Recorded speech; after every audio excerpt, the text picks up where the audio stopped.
Oh, Powers, how's it you won? Sorry, sorry.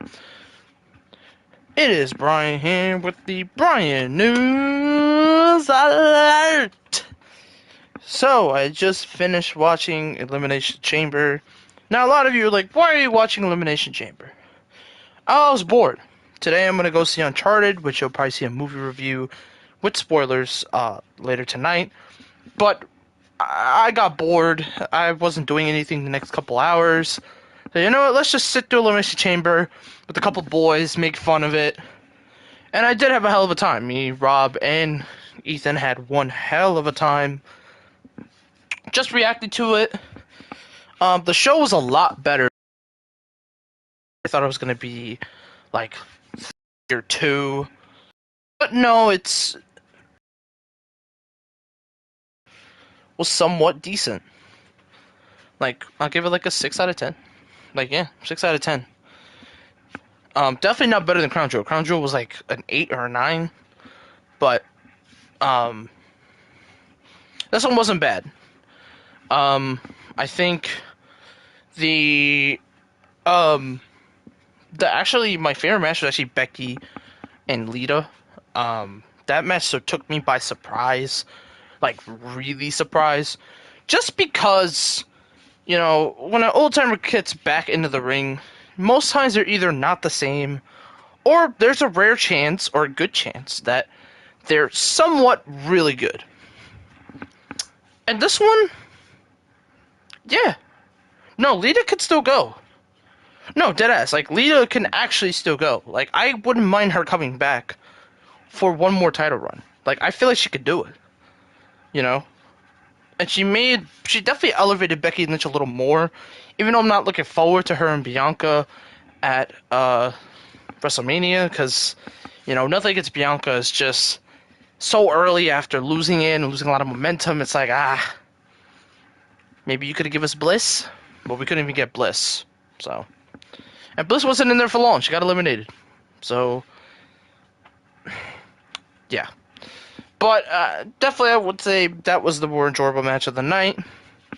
Another surprising match that took me by surprise was Mad Cat and Drew. I honestly thought that was going to be like the snooze fest. But no, it was actually really intense, really competitive for like no reason. And Drew got the win in probably the coolest way possible. He did a claymore with a sword. So that was also very cool. But also, scary moment for Mad Cat Moss. I know I don't like Mad Cat Moss. I just don't like his gimmick. But man's literally dove head first after the reverse Alabama slam. And that's why you always protect yourself and put the hands up. You always put your hands up. If you don't put your hands up, bro, it's donezo. Just keep that in mind when you're looking at everything. Just keep your hands up. You don't forward flop. You know what I'm saying? So when I heard that, I was like, oh, okay, that kind of makes sense. So that's what happened there. Then you had everything going on around. You know, this men's elimination chamber, like, it looks so stacked. Like, you got the Future, you got the Legend, you got the Beast, and you got Bobby Lashley. Bad night number 1. Lashley actually got injured. No, straight up. Like, he got hurt. I don't think that was supposed to happen. Now, we'll find out news later on, like, in the next couple of days. But I don't think that was supposed to happen. But he got hurt. He got replaced out of the chamber. But he didn't get pinned. Now, the maybe bad news. I mean, I kind of knew it was happening. You know, a lot of rumors sped up that it is going to be champion versus champion, and I was right. It is champion versus champion. Roman and Brock Lesnar main event day 2. Even though we were supposed to see them at day 1, that didn't happen. So it does give us a little bit of a break while we get ready for Roman. So that means Brock will be heading more towards SmackDown, and Raw is going to be without a champion, which it's going to hurt because I know Brock's not winning. I could already tell Brock's not winning this. Like, I know you're like, oh, let babyface Brock win the Universal title, but that also doesn't really help the situation either. Like, yeah, it makes Roman's run more dominant, but the only issue is you're losing a title. You telling me you telling me Roman's gonna go to Raw and SmackDown? No, like that's like pointless because now you have way too much Roman and overexposing Roman, and you don't want to overexpose that Roman too much. Once in a while, yeah, have him have a match on SmackDown, but not every week. So you do that, then that's an issue.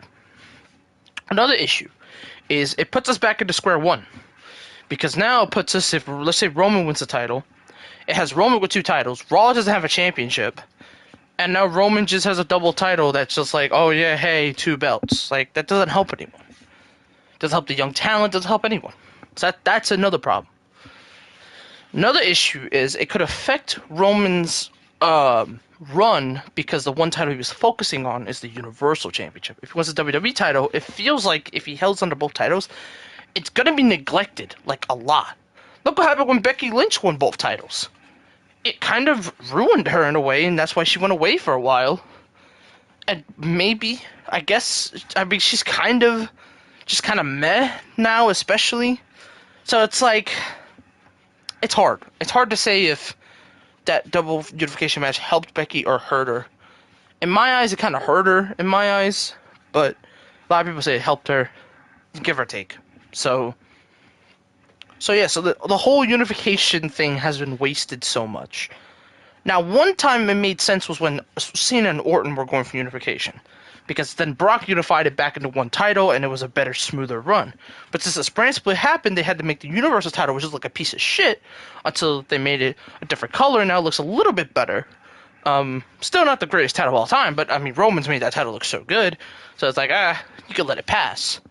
But still, it doesn't really help anyone. It kind of puts them back at the square one, because let's say Roman wins the title, Raw's not going to have a title. But let's say Brock wins the title, SmackDown's not going to title. So you kind of booked yourself into a bubble of like, shit, what did you do?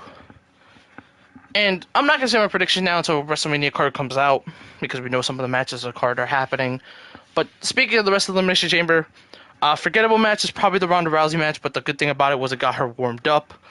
The Elimination Women's one was okay. It was better than the 2021, I think, but definitely not, like, goated in any way or anything.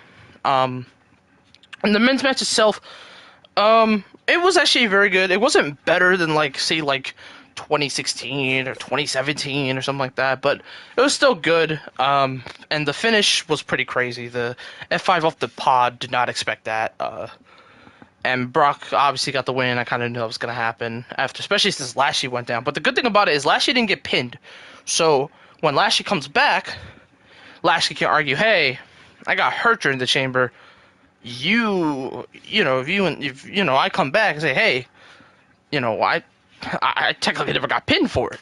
So that can argue, and then you can go from there, depending if Brock does win the double title or if Roman wins the double title, then that changes that plans. But it depends, because usually in unification matches, they try to protect both champions. We could also, even though it might be the stupidest way to do it, but it might be the smart way to do it, is do like a DQ finish, maybe, where both men either knock each other out or like one of them spears each other and they can't make the count. Maybe that's how you end it, even though it's a shitty way to do it. It protects both men, but also kind of makes those two weak because you didn't have a champion.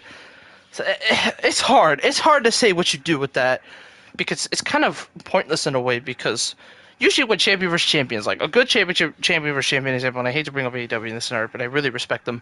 Before Cody left, which he's supposed to be coming back to WWE,